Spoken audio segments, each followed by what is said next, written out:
வணக்கம் அன்பான உறவுகளே! நான் ரொம்ப நல்லா இருக்கேன். நீங்க ரொம்ப நல்லா இருப்பீங்கன்னு நினைக்கிறேன். எப்பயுமே நல்லா இருப்போம்னு நினைங்க. நிச்சயமா நல்லா இருப்போம். இந்த நல்ல நேரம், கெட்ட நேரம் அப்படிங்கிறத பத்தி தான் சொல்லப் போறேன். அதாவது 1,00,00,000 விந்தணுல ஒரே ஒரு விந்தணு மட்டும் அந்த கர்ப்பப்பைக்குள்ள போயி, அது ஒரு கருவா மாறி, உருவாகி, அது குழந்தையா வெளிய வர்றது எந்த நேரம் வெளிய வரும்னு தெரியாது. நர்ஸுக்கு சொல்ற நேரம் அந்த நர்ஸுக்கு கரெக்ட்டா அந்த பேபி டெலிவரி ஆகுற நேரத்த அவங்க பார்த்துக்கிட்டே இருப்பாங்களா? பார்க்க மாட்டாங்க. குழந்தை முழுசா உயிரோட வருதா அப்படின்னு மட்டும் தான் பார்ப்பாங்களே தவிர, அது ராகு காலத்துல வருதா, யமகண்டத்துல வருதா பார்க்க மாட்டாங்க. அவங்க அந்த குழந்தை முழுசா உயிரோட வரணும், தாயும் சேயும் உயிரோட நலமா இருக்கணும் அப்படின்னு தான் விரும்புவாங்களே தவிர, நல்ல நேரம், கெட்ட நேரம் அப்படிங்கிறத அவங்க பார்க்கறதே கிடையாது. சரிங்களா? நம்மளா ஒரு நேரத்தை வச்சுக்கிறது. இது நல்ல நேரத்துல பிறந்திருக்கு, இது கொல்ல நேரத்துல பிறந்திருக்கு அப்படின்னு. நம்மளா தேவையில்லாம அந்த நேரத்தை கெட்ட நேரம் ஆக்கிறது. எந்த கடிகாரத்திலயாவது இது நல்ல நேரம், கெட்ட நேரம்னு எங்கேயாவது இருக்கா? எதுவுமே கிடையாது. அந்த வாட்ச் காட்டுற 24 மணி நேரம் நல்ல நேரம் தான். ஸோ நம்ம அதை நல்ல நேரம்னு நினைச்சா நல்ல நேரம், கெட்ட நேரம்னு நினைச்சா கெட்ட நேரம். நான் நிறைய கொரியன் கம்பெனியில் ஒர்க் பண்ணியிருக்கேன். எந்த கொரியனும் நல்ல நேரம் கெட்ட நேரம் பார்க்க மாட்டான். ராகு காலம், யமகண்டம், குளிகை எல்லாம் பார்க்க மாட்டான். செவ்வாய்க்கிழமை, வெள்ளிக்கிழமை பார்க்க மாட்டான். அவனுக்கு தேவை ஒரே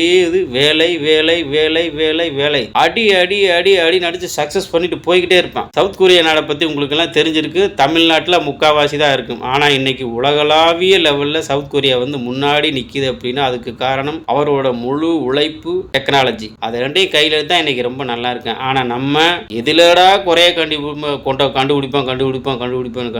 இன்னைக்கு வரைக்கும் அப்படியே போயிட்டு இருக்கோம். ஸோ தயவு செஞ்சு மக்களே, நீங்க உங்க நேரத்தை நல்லதா நினைக்கிறது, கெட்டதா நினைக்கிறது உங்ககிட்ட தான் இருக்கு. நல்ல நேரம் ஒன்றும் கெட்ட நேரம் இல்லை. நம்ம உழைச்சோம்னா எல்லாத்துக்கும் எல்லா நேரமும் நல்ல நேரம் தான். Thank you very much.